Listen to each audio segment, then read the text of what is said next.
Señor, gracias porque nos permites el día de hoy venir a tu presencia, porque en tu misericordia el día de hoy, Señor, nos permites escuchar tu consejo con claridad. Y sabemos que tu palabra es verdad, Señor. Ayúdanos a recibirla, a guardarla en nuestro corazón y a ponerla por obra. Que tu Espíritu Santo en nosotros produzca el querer y el hacer para que te glorifiquemos, Señor. En el nombre de Jesús. Amén. Capítulo 2, versículo 15 es donde deberíamos comenzar, pero déjame arrancar un poquito antes porque es justo la mitad de una escena. Pablo en esta carta está exponiéndoles a los Gálatas un problema que estaba surgiendo. La carta a los Gálatas no es a una ciudad en particular, sino a una región, la provincia de Galacia, que como dicen por ahí es una provincia muy, muy lejana, ¿no? Es una provincia grande en la que Pablo había fundado en su primer viaje misionero algunas iglesias. Y estas iglesias habían recibido la visita de unos personajes que básicamente estaban diciéndole a la gente: Pablo no tiene el evangelio completo. Sí hay que creer en Cristo, pero además necesitas guardar las leyes judías. Necesitas circuncidarte, guardar el Shabbat, cuidar las fiestas, etcétera, etcétera. Entonces, Pablo se da cuenta que esta doctrina no solo es una cuestión de estilo, porque lo que está diciendo es que la salvación no es por gracia, por medio de la fe, sino a través de las obras, que si tú no cumples ciertas obras no eres salvo. Y esto es algo muy fuerte. En Judas tiene un solo capítulo, entonces en ese capítulo y al principio de la carta, versículo 3, dice: amados, por la gran solicitud que tenía de escribiros acerca de nuestra común salvación, me ha sido necesario escribiros exhortándoos que contendáis ardientemente por la fe que ha sido una vez dada a los santos. Judas lo que dice es: hay una razón por la que tenemos que contender ardientemente, y es por la fe dada a los santos. O sea, cuando hablamos de dones espirituales, aquel dice que ya cesaron, ya no existen los dones el día de hoy. Aquel otro dice que sí existen. No es una razón para pelear. Uno puede tener una opinión al respecto, uno puede tener una postura, pero eso no debe traer una confrontación. Pero cuando alguien dice la salvación no es solo por fe, sino que además tienes que circuncidarte, tienes que cumplir la ley, etcétera, etcétera, ahí Judas dice tienes que contender ardientemente, no contra el otro. No es una cuestión de lucha contra alguien, sino por la fe. Tienes que dejar muy claro para ti y para los que te escuchan que la salvación en Cristo es suficiente. No existe otra, solo a través de la fe, a través de la gracia de Dios que nos ha dado fe para tener acceso a esa gracia. En Efesios dice eso, porque por gracia somos salvos por medio, esto es a través de la fe, que es un don de Dios. Entonces, esto estaba pasando en la iglesia de los Gálatas, les escribe esta carta y dentro de lo que está contando, Pablo primero está diciendo que él tiene autoridad para predicar este evangelio porque él lo recibió directamente de Cristo. El Señor Jesucristo se lo entregó a él. Que además él no tiene un evangelio distinto al de Jerusalén, al de la iglesia de los apóstoles. Él fue a Jerusalén, habló con los apóstoles y le dieron la mano en señal de que están de acuerdo con su evangelio y que él ha sido llamado a predicarlo a los gentiles. Ahora, la semana pasada empezamos a ver una escena de un momento en que vivió Pedro. Fíjate, versículo 11, voy a comenzar a leer a partir de ahí. Cuando Pedro vino a Antioquía, después de contarnos que le dieron la mano, que estaban de acuerdo con su evangelio, cuenta esta escena. Pero cuando Pedro vino a Antioquía, le resistí cara a cara porque era de condenar. Pues antes que viniesen algunos de parte de Jacobo, comía con los gentiles, pero después que vinieron, se retraía y se apartaba porque tenía miedo de los de la circuncisión. Pedro, cuando estaba en Antioquía, que había muchos gentiles, muchos que no eran judíos, comía con los gentiles, vivía con ellos, no tenía ningún problema. Pero cuando llegaron personas de Jerusalén, le dio miedo. Dice ahí que tenía miedo de los de la circuncisión, de estos cristianos judíos. Se atemorizó y empezó a hacer cosas muy raras. Ya no quiso comer, ya se apartaba, como si los gentiles no fuesen suficientemente salvos. Cuando alguien no es suficientemente salvo, es que no es salvo. O sea, no hay categoría salvo, medio salvo y ya salvo completo. Es uno u otro. Y Pedro empezaba a decir, estos no son del todo salvos, o sea, no han sido rescatados, son pecadores, no me puedo juntar con ellos. ¿Y por qué? Porque no cumplían la ley, porque no estaban circuncidados, porque eran gentiles. Y dice en su simulación,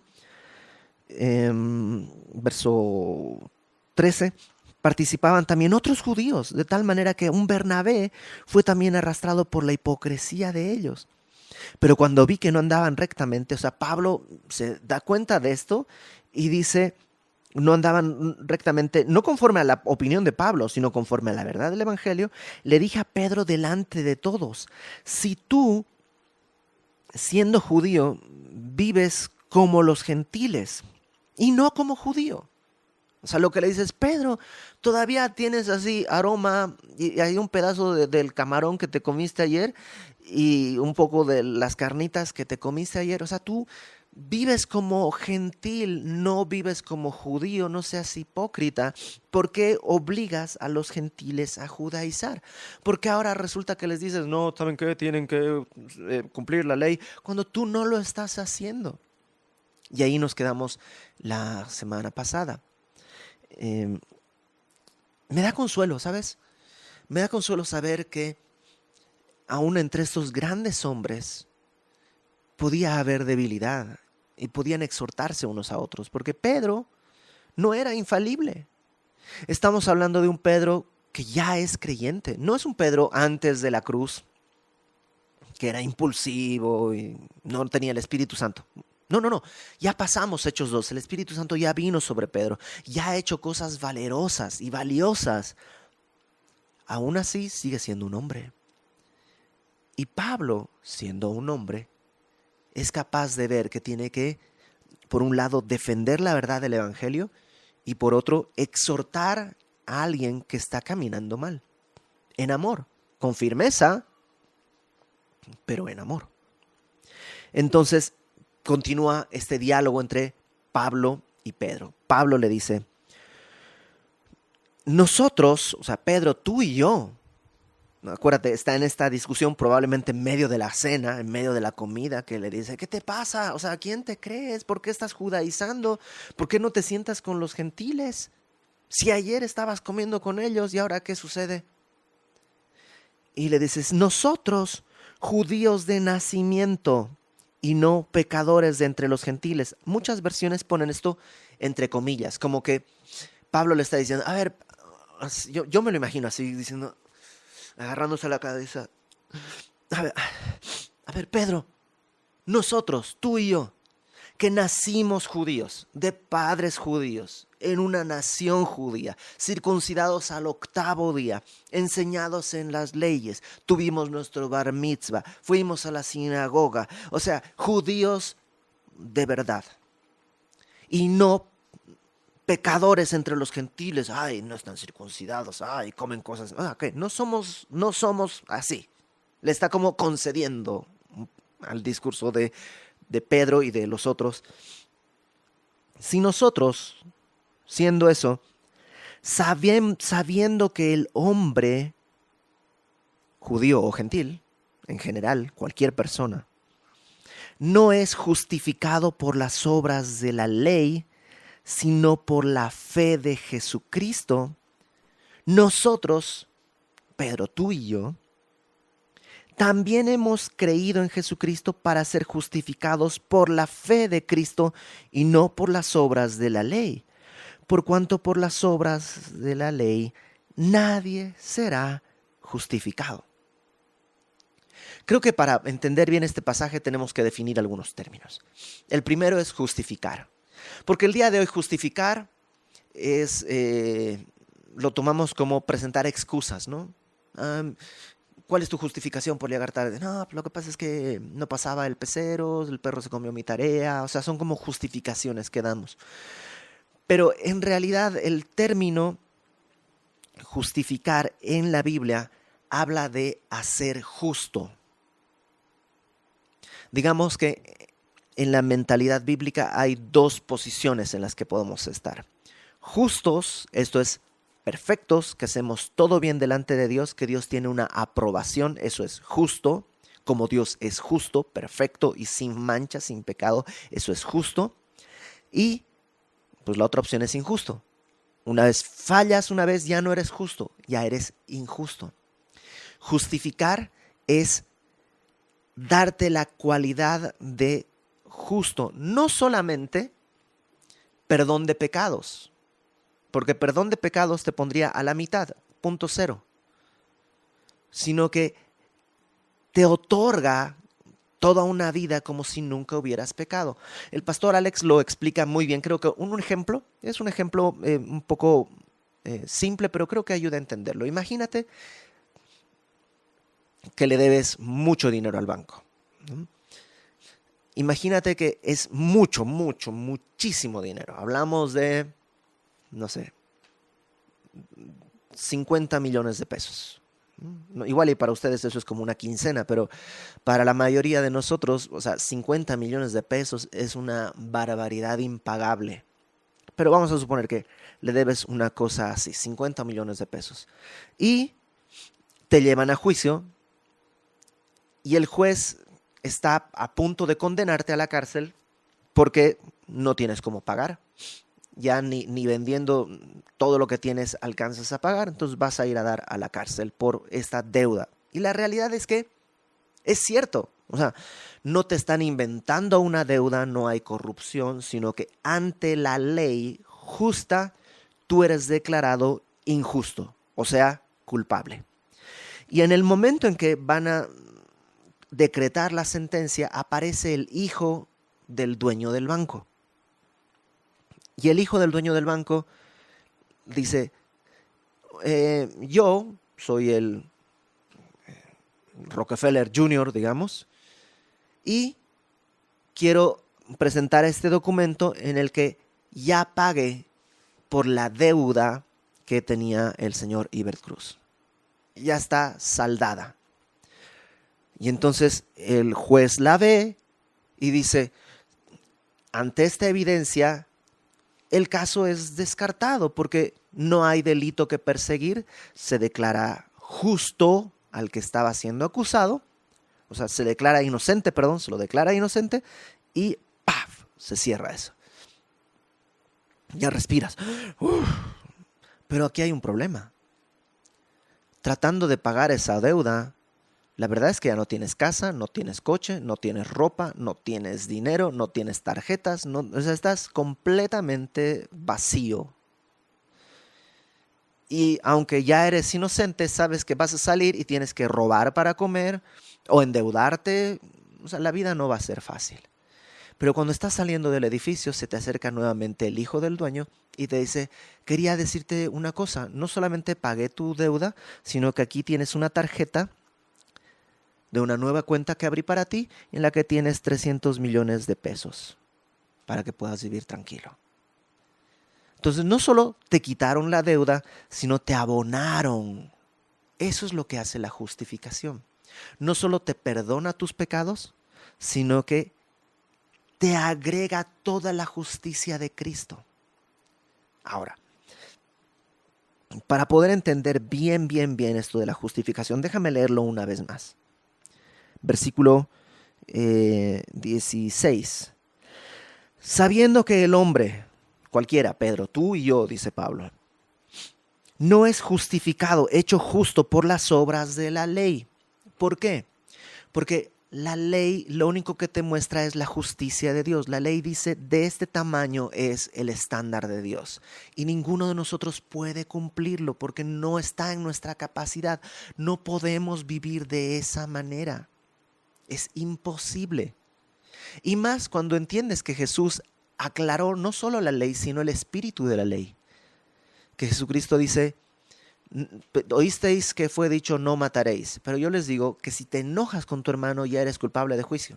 No, pues o sea, si antes con la ley nomás era culpable, con el espíritu de la ley soy doblemente culpable. ¿Qué me queda? Pues la muerte. No me queda otra, no hay escapatoria.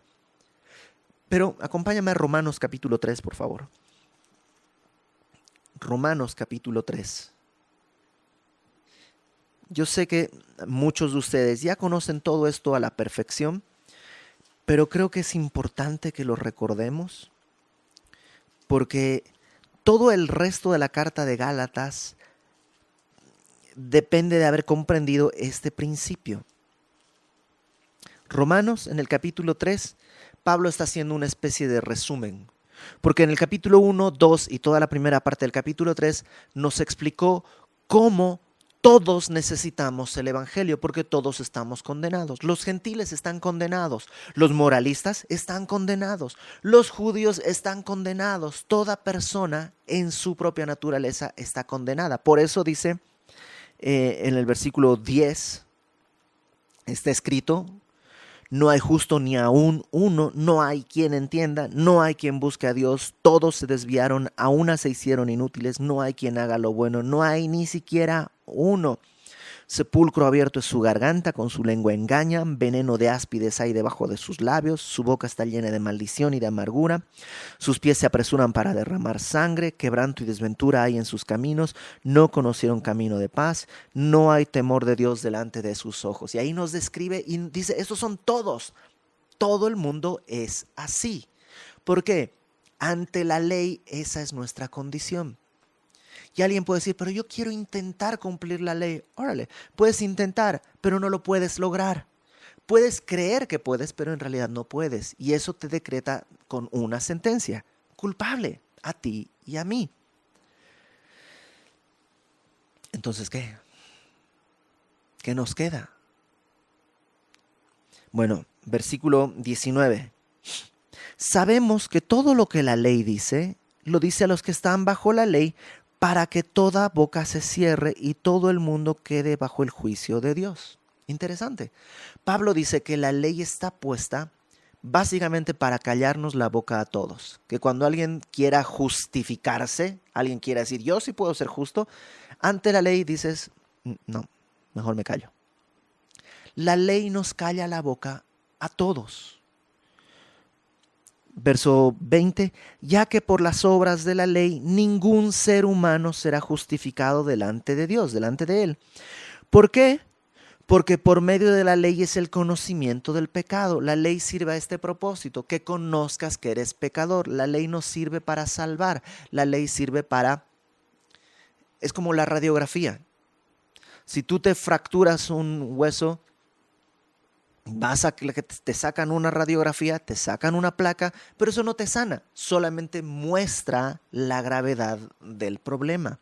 La ley no te salva, solamente muestra la gravedad de nuestra condición. Somos pecadores. El problema es que se nos olvida. Y empezamos, no, pues yo ya soy cristiano, yo ya hice mi devocional, ya oré, y pienso que con eso, o sea, es como que tienes el brazo fracturado, pero tú estás diciendo, sí, pero ya me afeité, entonces ya se ve bonito. ¿Ok? Pero eso no soluciona nada, es tan superficial. El problema sigue siendo el mismo. Si tú quieres ir por las obras de la ley, nadie puede llegar. Versículo 21, y esto es importantísimo, subráyalo en tu Biblia. Pero ahora, en este nuevo tiempo, después de la cruz, en el tiempo de la anunciación del Evangelio, ahora, aparte de la ley, y aparte quiere decir separado, o sea, no es la ley, pero vamos a hacer un parche, o la ley y una actualización de la ley, ¿no? Algo que le pones a la... No es la ley más esto, es aparte, es un camino completamente distinto. No puedes juntar estas dos vías, estas dos rutas no se tocan entre sí. Por un lado está la ley, Es como ir a Acapulco y ahí está la carretera. ¿Por aquí vas a Acapulco? Sí, por aquí vas. Órale. Bueno, la caseta son 30 millones de pesos. Oh, no puedo. No puedo. Ok, por un lado la ley es imposible, no tienes los recursos. Pero dice, aparte de la ley, separado de la ley,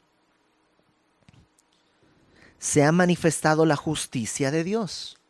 O sea, la misma justicia que se manifiesta en la ley, ahora se ha manifestado de esta otra manera. ¿Cómo?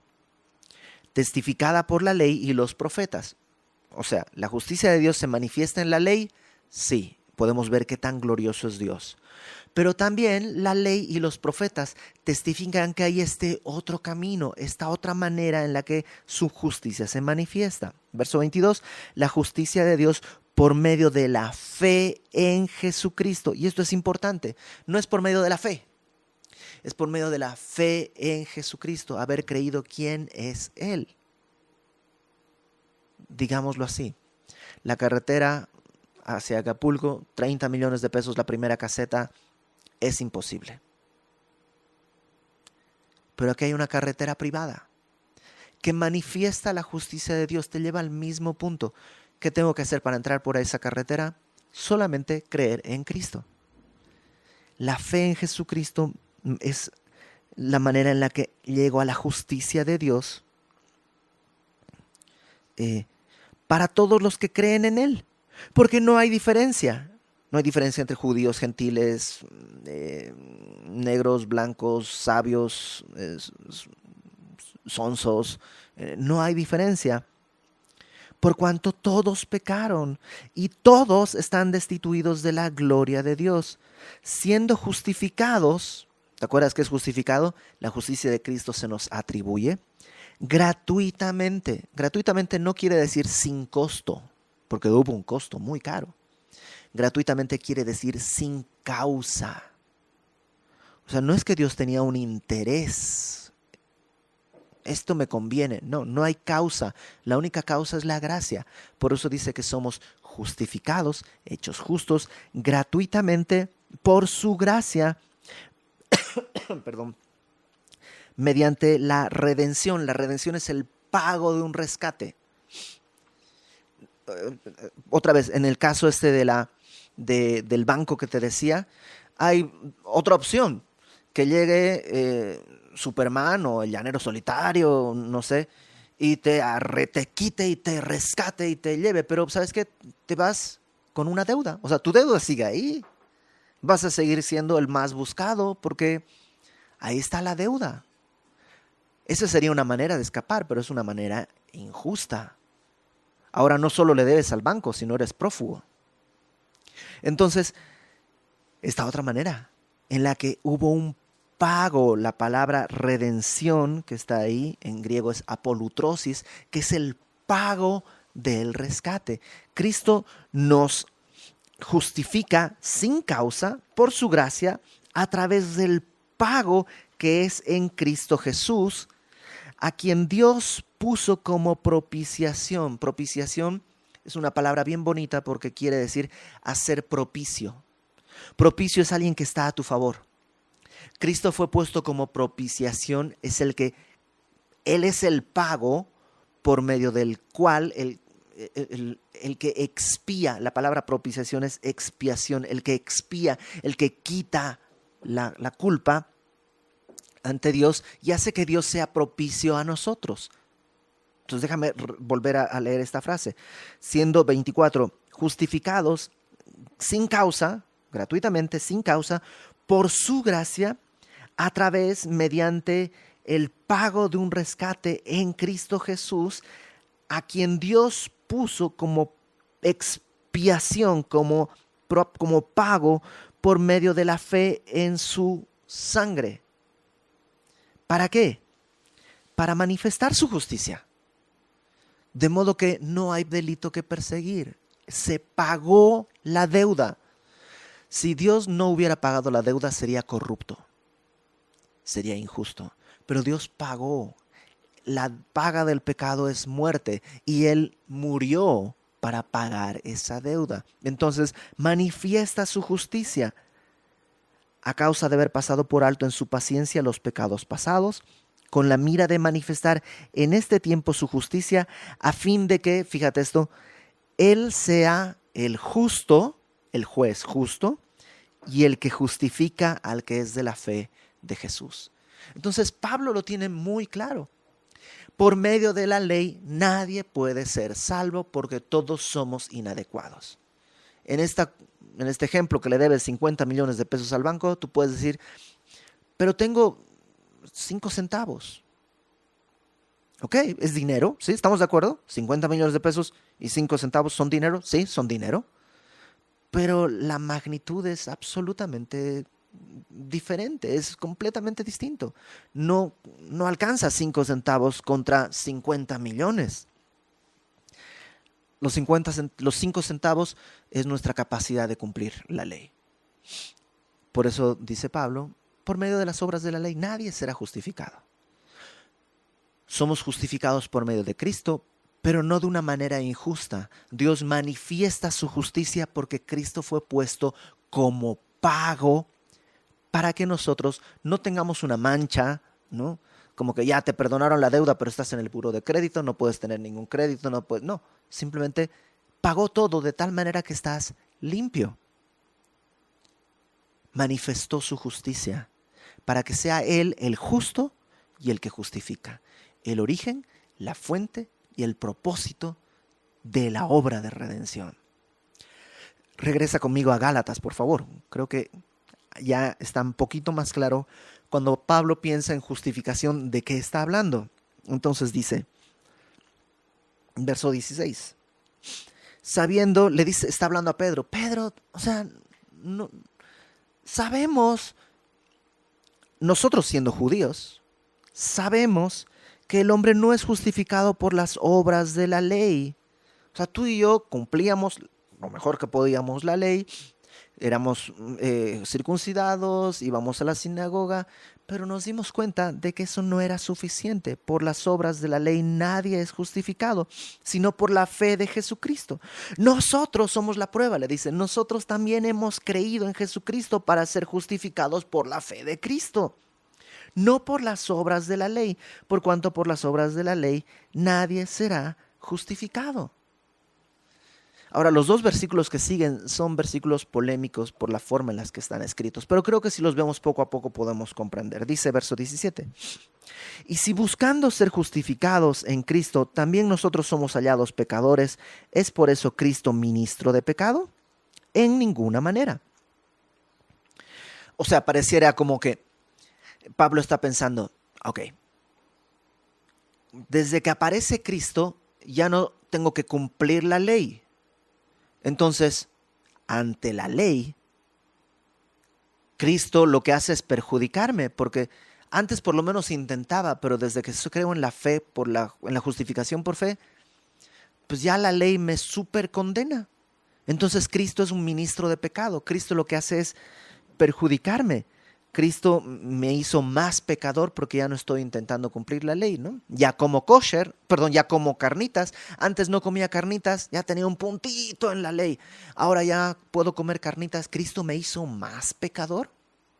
O sea, déjame leerlo de nuevo. Si buscando ser justificado en Cristo por medio de la fe, resulta que soy hallado pecador ante la ley porque pues, ya me parezco a los gentiles y la ley declara que los gentiles son pecadores. Cristo es ministro de pecado, o sea, Él me incita a pecar. Y Pablo dice con toda claridad, en ninguna manera. Verso 18. Porque si las cosas que destruí, las mismas las vuelvo a edificar, transgresor me hago. Y otra vez este versículo es difícil porque cambia un poco la persona, pero yo creo que Pablo está siendo amable.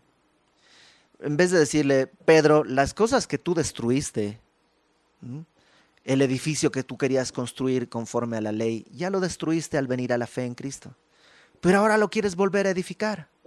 David Guzik dice, imagínate que tú tienes que cruzar un río y tienes que construir un puente. Ya estás haciendo tu puente con ramitas, con palitos de picolé. No se dice picolé acá. De de helado, hielo con agua, paleta de hielo, ajá, abatelenguas se llama, ¿no? Perdón, me salió ahí el boliviano de la nada. Pues estoy construyendo mi puente con abatelenguas, con ramitas, con hojitas, y tengo que construir un puente para cruzar un río de 50 metros. Y es completamente inútil, destinado al fracaso. Y Cristo me dice, yo acabo de construir un puente acá, glorioso, maravilloso. Además tiene una banda corrediza de modo que te paras y solito te lleva hasta el otro lado. No tienes que tú correr ni nada. Tiene techo para que no te asfixie el calor. Y tú le dices, sí, pero ¿sabes qué? Voy a volver a trabajar en mi puente. Ahí yo creo que sí lo voy a lograr. Eso es lo que dice Pedro, estás haciendo eso. Tú buscabas ganar la justificación por medio de la ley, pero cuando vino Cristo te diste cuenta que eso ya no era necesario y destruiste tu puente chafa. Pero ahora quieres volver a construirlo, quieres volver a edificarlo. Pero lo dice hablando en sí mismo para no darle tan duro a Pedro. Dice, por eso, si las cosas que destruí, el judaísmo como forma de salvación, la ley, las vuelvo a edificar, soy transgresor. Porque yo, por la ley, soy muerto para la ley. ¿Qué quiere decir esto? La ley me mata. Porque como no puedo cumplirla, tiene una sentencia, muerto. Hay una pena de muerte contra mí. Y eso es bueno. Porque el propósito de la ley no es dar vida, sino traer, que decía en Romanos, encerrar a todos bajo pecado para que todos cierren la boca. Por la ley, dice Pablo, soy muerto para la ley, a fin de vivir para Dios. Cuando la ley estaba, nuestro esfuerzo no es agradar a Dios, sino cumplir la ley. Y cuando cumples algo de la ley, te sientes, es como los impuestos. ¿Quién paga impuestos con gozo? Pagamos impuestos porque es la ley. Y ya pagué impuestos, ya me siento más tranquilo. Ya. Pero no lo estamos haciendo para agradar a nuestro gobierno. Lo hacemos porque hay que hacer. La ley puede producir eso, te puede motivar a hacer cosas, pero no estás buscando agradar a Dios, solamente tienes temor de lo que va a venir. Pero como además ni podemos, lo que dice Pablo es que por la ley soy muerto para la ley, pero cuando entiendo eso, que no puedo, estoy vivo para Cristo, vivo para Dios. ¿Cuándo sucedió esa muerte? ¿Cuándo me mató la ley para la ley? Verso 20. Con Cristo estoy juntamente crucificado. En ese momento, en el momento en que tú crees en la cruz de Cristo, lo que estás diciendo es, yo no puedo cumplir la justificación. Yo no puedo. No puedo ser salvo por mis méritos. Por eso he creído en el Evangelio, que dice, cree en la cruz, en el Evangelio, en las buenas nuevas, en el sacrificio y la resurrección de Cristo, y con esa fe serás salvo.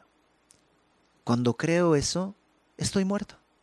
He sido crucificado con Cristo y ya no vivo yo.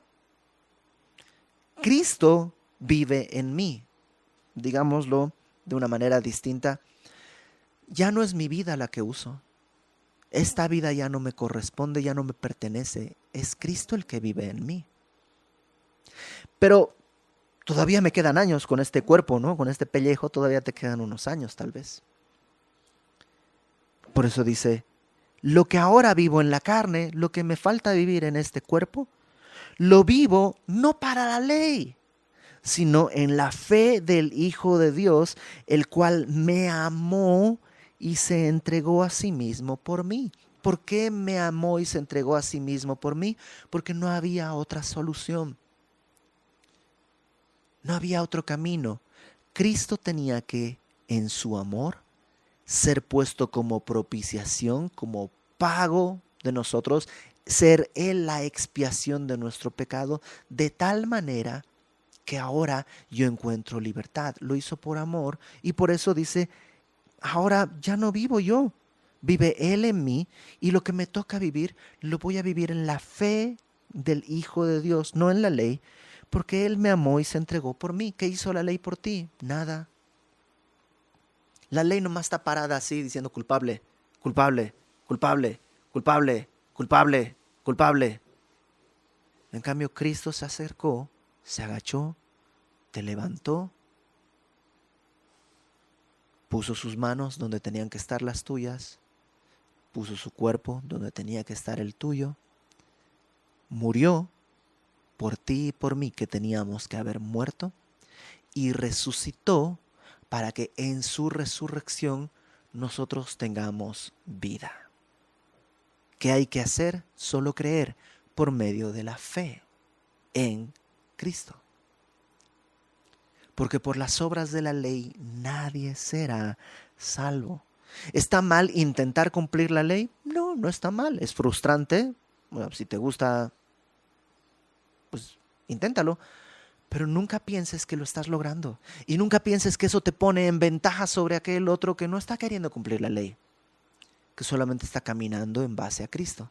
Oye, pero esto no va a provocar que la gente ahora viva como quiera y pues ya soy cristiano y voy a tener 2 mujeres y voy a vivir, voy a tomar y beber y drogarme y total, pues no es por la ley. No, porque aquel que es de Cristo ya no vive su vida, sino Cristo vive en él. Y eso hace una diferencia enorme. Jeremías y Hebreos hablan de que hay un nuevo pacto. Dice, este es el pacto que haré. Voy a escribir mi ley en sus mentes y en su corazón.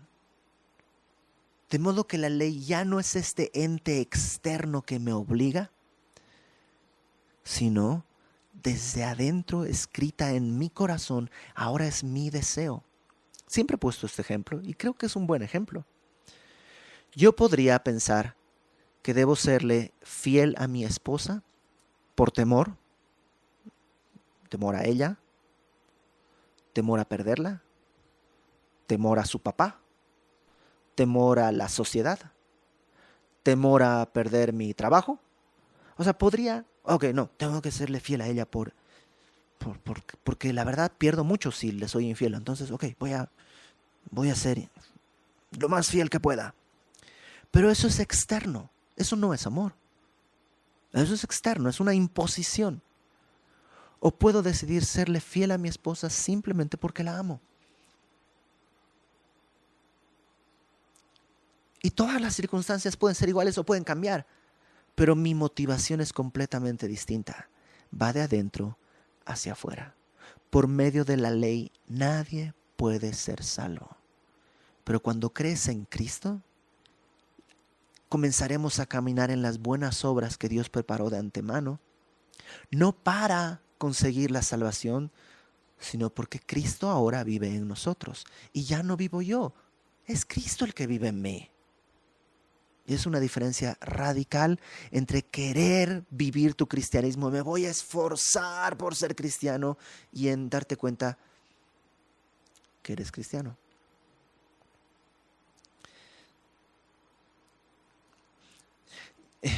Me acaba de pasar.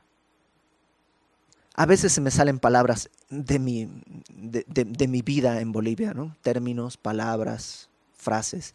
Incluso a veces hasta se me sale, por alguna razón me regresa el acento. Es porque es parte de mí. No estoy tratando de portarme como boliviano. No, es parte de mí. Yo soy boliviano, es parte de mí. Y cuando estoy en Bolivia sueno mexicano. ¿Por qué? Porque ahora también es parte de mí. No tengo que fingirlo. No tengo que, como Pedro, tratar de vivir una vida distinta nomás por temor y que no me digan. No, simplemente hay algo en mí que ha cambiado en 21 años en México. Lo mismo ocurre cuando vienes a Cristo. Algo cambia. algo cambia. De tal manera que no necesitas fingir, sino que ahí está. Ya no vivo yo. Y sería inútil, no solo inútil, dice, me haría transgresor tratando de regresar a la ley. Fíjate cómo acaba este capítulo. No desecho la gracia de Dios. Ojo, regresar a buscar la salvación por medio de las obras de la ley es desechar la gracia de Dios. Dios viene con toda su gracia y tú le dices, sí Señor, gracias, pero yo voy a ganar mi camino al cielo. Yo voy a portarme bien, yo ya estoy intentándolo, o sea, yo estoy ya cumpliendo la ley, ya estoy guardando el Shabbat, ya estoy haciendo estas cosas, ya me voy a circuncidar, ya esto, el otro. ¿Sabes qué es eso? Desechar la gracia de Dios, hacerla a un lado, despreciar. Literalmente la palabra desechar es tomar como algo sin valor. La gracia de Dios. Pues si por la ley fuese la justicia, o sea, si alguien pudiera cumplir la ley y ser justo, por demás murió Cristo. O sea, si alguien, una persona en la historia de la humanidad, si uno pudiera alcanzar la justicia por medio de la ley, quiere decir que es posible. Y lo que nos faltaría sería fuerza de voluntad, disciplina, coraje, educación. Pero por medio de las obras de la ley, nadie, ningún ser humano puede ser salvo. Porque además, como vamos a ver en los siguientes capítulos, el propósito de la ley no era salvarnos. No era salvarnos. No es mala la ley, pero su propósito no es salvarnos. Su propósito es muy distinto, conducirnos a Cristo.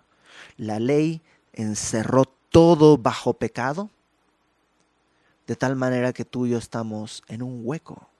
No nos mete en un hueco, solo enciende la luz y te das cuenta que estabas en el hueco, del que solo puedes salir si alguien avienta una escalera desde arriba, y esa escalera es Cristo, que habiendo pagado el precio de tus pecados y mis pecados, siendo la propiciación por nosotros, entonces ahora Él es el medio por el cual, por medio de la fe en su sangre, podemos llegar al Padre. Después de ver todo esto, ¿quién quiere cumplir la ley? Es desechar la gracia. Ahora, como te decía, no se trata de que ahora voy a vivir de manera pecaminosa, porque eso querría decir que en realidad no conozco a Cristo. Pablo, cuando le escribe a Timoteo, le dice que la ley es buena. Acompáñame, y con eso vamos a terminar. Timoteo, primera de Timoteo.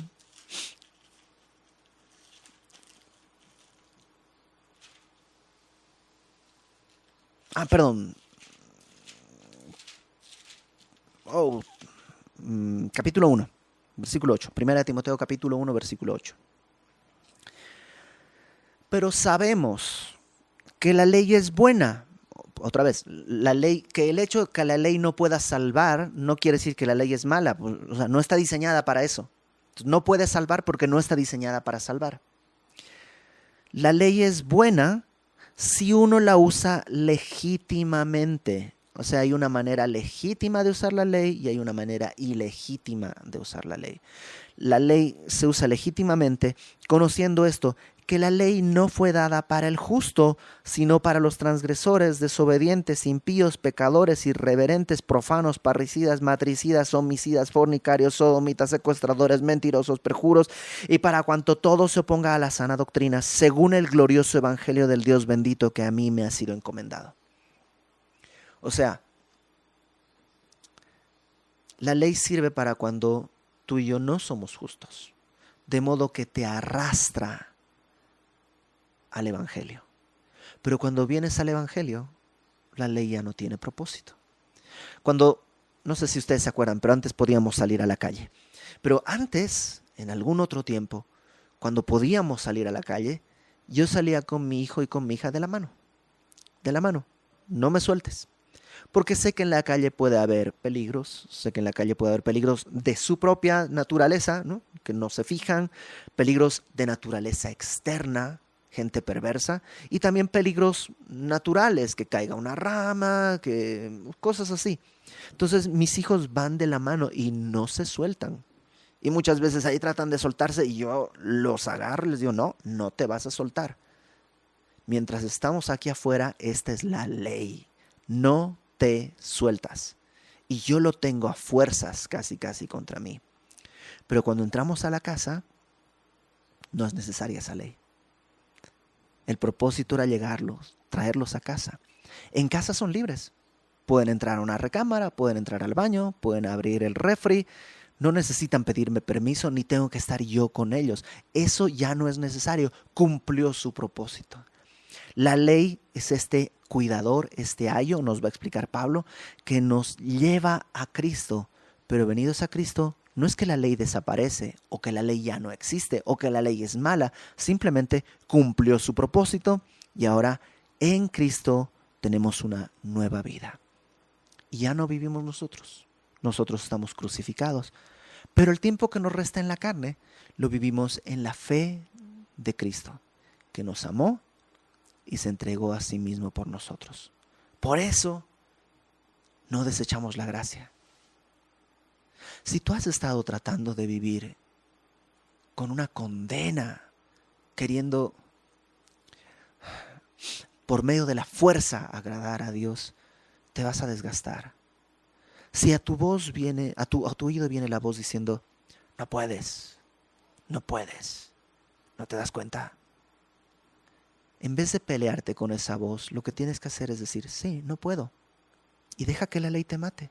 Declárate culpable. Sí, eres culpable. No es una injusticia que la ley te declare culpable. Declárate culpable. Que la ley te mate. Y cuando entiendes que estás muerto, entonces podrá brillar el Evangelio y podrás vivir para Dios, de acuerdo al Evangelio de Dios, en la gracia de Dios. No desecho la gracia, porque si por medio de la ley fuese la justicia, por demás murió Cristo. Pero no murió por demás. Era necesario, y el día de hoy extiende su mano. El día de hoy te dice, descansa, yo voy a hacer la obra. Dame tu vida, deja de querer dominarla. Incluso de querer dominarla para llegar a mí, no puedes. Déjame, dice Dios, déjame dominar tu vida. Entrégala, suelta, muere. Y cuando mueres, te darás cuenta que su vida sabía mucho mejor que la que tú y yo queríamos abrazar. Vamos a orar. Señor, gracias porque nos permites